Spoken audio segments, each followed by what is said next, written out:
Welcome to 2 Minute Tactics, where we look at a recent game and focus on the tactical approach of the teams.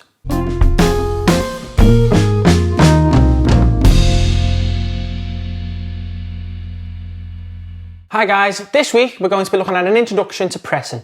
But before we get into today's video, make sure to give us a like and subscribe, and if you missed last week's video, click on the link above. So this week we're going to be looking at pressing.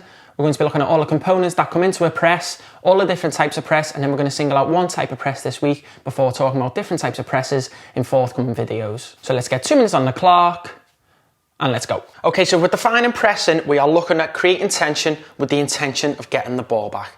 And then we have our pressing triggers, which are when we press when we've got their back to goal, a bad first touch, a long pass, or a mistake. So coaches and managers will instill it into the players that these are the triggers what we're looking for to then press. So we're not just looking to press all the time. Obviously we have our counter press as well. After we've lost the ball, can we go and win it back as quick as we can?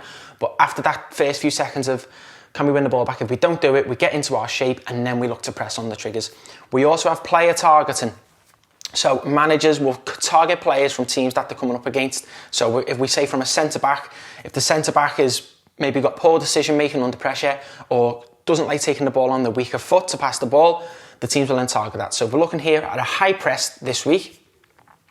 So that we're setting up in a 4-3-3 formation. Our full-backs are located in between the centre-backs and the full-backs, because if they're too deep, it's easy for the centre-backs to receive the ball and come forward. And if we're too high as well, it's easy for the goalkeeper to clip it out. So we're doing in between so that we can support the press, but also when the ball travels, we can get back into shape as well. So let's say we're playing into the centre-back who is weak at taking the ball, who is right-footed and is weak at taking the ball on their left foot. So the centre-forward will mark the other centre-back, not too far though, so that this player can't receive it. We'll do in between. So when this player gets the ball, we're going to press here, we're going to press there, and we're going to have support from midfield and our other wingers and the full-backs and the defence as well, stepping up high. Full-back coming in across here to support midfield, so there's no space in here. And then what we're looking for is to force them into an error, to then play quickly in the final third and score.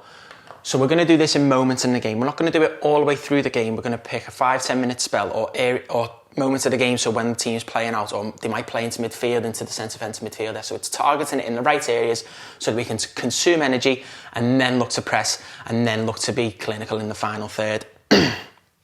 What we see a lot from our wingers in the press is that they arch their runs. So if we are running straight, it's easy for the opposition to play around us. If we arch our run, we're cutting the options off and we're forcing the opposition where we want them to go. So we're looking at different areas of the pitch. So we've obviously got our attacking third, middle third, and our defensive third. So we can have a high and deep press in each third as well. So we don't just have to press high, we don't just have to sit back, and we don't just have to stay in the middle of the pitch. We can press in each area, but we have our triggers then to when do we press. So when the opposition comes into a certain area of the pitch where we think they're quite weak, that's when we're going to press them. So we've got 4 other different types of pressing. We've got space orientated, which is what Jurgen Klopp uses with his both Borussia Dortmund and Liverpool teams. Man orientated, used a lot by Bayern Munich in the past. Passing lane orientated, so the one that Pep Guardiola has used with his Barcelona and Manchester City teams. So as soon as they've lost possession, can they they persuade the opposition to play into areas where they can win the ball back. And then ball orientated possession, which we've seen from the Dutch teams in the past. When they've lost the ball, immediately surrounding the area where the player has received it, not focusing on anything else, going and chasing after the ball, putting the opposition under intense pressure and then looking to win it back. But again, it's all in the right moment in the game. And we'll be looking at all of these different types of pressing as well as counter pressing over the next few weeks in depth and looking at how the team's set up. Thanks for watching this week's video. For more content, follow me on Instagram, Twitter and Facebook. The links will be in the description below. Before we finish this week's video, I just want to say a quick thank you to everyone who has liked and subscribed so far and for all the feedback we've received on social media. It's great to see that everyone's enjoying the content and there's plenty more to come. And we'll see you next week for another 2 Minute Tactics.